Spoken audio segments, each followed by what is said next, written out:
Hello everyone and welcome back to the .NET world. Let's see today interview question on C# side. And the question is that how we can apply the condition or a constraint on generic class. So first of all, what is a generic class? So generic is a class which you can define at the time of runtime. Means you can define the type like different type parameters, whether it's an integer, whether it's a string, or whether it's a user defined types. Or if I say whether it's a value type or a reference type. Now, how we can use a generic means how T is used. So, for example, this is my class. So I can use any type T over here.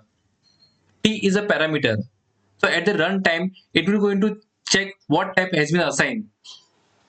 So you don't have to be worried about the compile time that the type should be matched. So when you use this T, it will automatically going to check the runtime and apply that type to that particular class. Okay, which define that classes or method. So it's a placeholder. Now let's see how we can apply the constraint or condition on generic class. Means if I want to restrict that T parameter to some like constraint, like for example, it should use a value type only. So I can use a T struct or it should be not null. So like this way, we have the many constraint which we can apply on the generic class. Now I will going to give you the example of that how we can apply the constraint or condition on generic class. So first let create a class, with my class, and I will going to use T over here.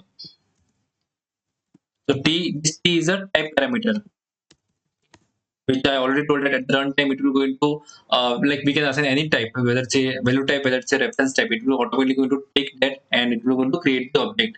And if you are not using this generic T parameter, then when you use any type, so it should be matching with that class or method. Otherwise, the compile time error will going to come. So this is the use of generic class where you can assign any type at the time of runtime. And let over here I will going to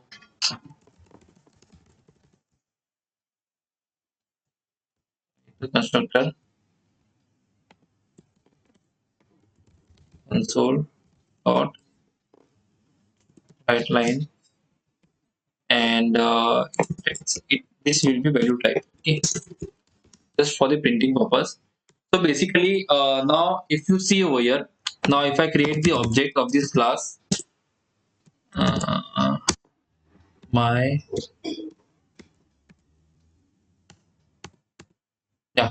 Now you can see I can assign any type over here. Like I can use integer. Okay, so this object will going to create the this object of this class will going to create the integer type object. Okay, now if I change to boolean, it will going to take that type. If I change to reference type, so string is a reference type. So if I use a string, this is a reference type. If I use an integer, boolean, double, that's a value type, data type. Okay, now if I use a string over here, now you can see it is taking that reference type. So whether it's a value type or a reference type, we can assign any type, or whether it's a user defined type. Okay, you can define any class of any type and use that in the T parameter, type parameter. Okay, now if I want to apply the condition, like it should only allow the value type. Okay, means this class or this T type parameter, it should only allow the value type, not the reference type. This string should not going to take this reference type. It will only going to take the integer, boolean, or a double like. Okay, or if I say simply value type, it will going to take. So I can apply the condition like this way. I can use a where T struct. Once I use the struct over here, you can see this error is coming. Okay, and what its error is coming, the type string must be a non-nullable value type in order to use it as a parameter T. Okay, because string is a reference type. Okay, and when you use the struct, it is a value type. So you can assign the type which are the value type like integer, boolean, or double, or any type which is a value type. But you cannot use a reference type.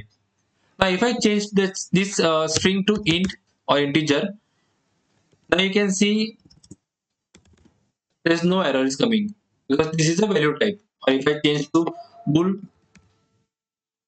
again there will be no error showing. Okay, so this is how you can apply the condition or constraint on the generic class. And there are many constraints which you can go and check. I will going to provide this link over here, or if I say you can check this constraint on type parameters. So in this you can see these are the constraints: struct, class, class, question mark, not null. There are the many constraints over here which you can apply on the generic class. So I will going to provide this link, okay, in the description box.